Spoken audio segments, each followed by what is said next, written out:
All right, it is 27 minutes before the top of the hour on this busy Tuesday. Last night on the House floor, Congresswoman Maxine Waters of Los Angeles, who has in the past reminded folks, my mission and goal is to make sure that he does not remain President of the United States, had quite a speech in front of the House. Yeah, here's 41 seconds of it. This is probably all you might be able to tolerate. We have suffered discrimination. We have suffered isolation and undermining, but we stand up for America, oftentimes when others who think they are more patriotic, who say they're more patriotic, do not. When we fight against this president and we point out how dangerous he is for this society and for this country, we're fighting for the democracy. We're fighting for America. We're saying to those who say they're patriotic, but they turned a blind eye to the destruction that he's about to cause this country, you're not nearly as patriotic as we are.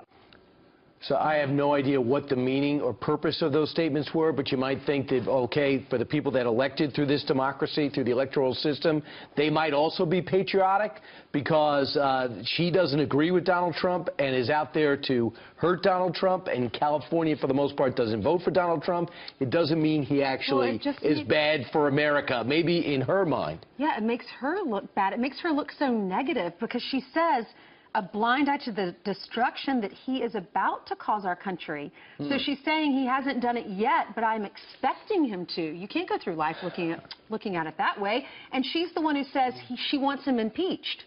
Right. She does not like him as president. That's clear. It's politics. Interestingly enough, it was less than 2 weeks ago, Elijah Cummings, of the Congressional Black Caucus, came out of a meeting from the White House and was speaking very positively about President Trump.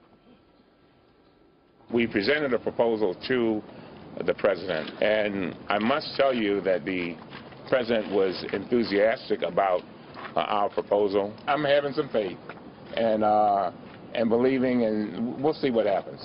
So what Elijah Cummings got after that was 3 phone calls in 2 days about reducing his ideas for reducing pharmaceutical drugs, the price of pharmaceutical drugs, at which time we found out in the last minute of the negotiations in front of the Freedom Caucus, he said, I want to make sure Cummings's issues are addressed. So he didn't forget about it. He shows he's listening. He had the Congressional Black Caucus in last week again in its entirety. Whoever showed up, I didn't see attendance because it got overwhelmed by other news later on that day. And many people think tactically that the president might do well to reaching out to the Congressional Black Caucus on the Democratic side more than leadership to get legislation through. Well, she's saying that he's being divisive.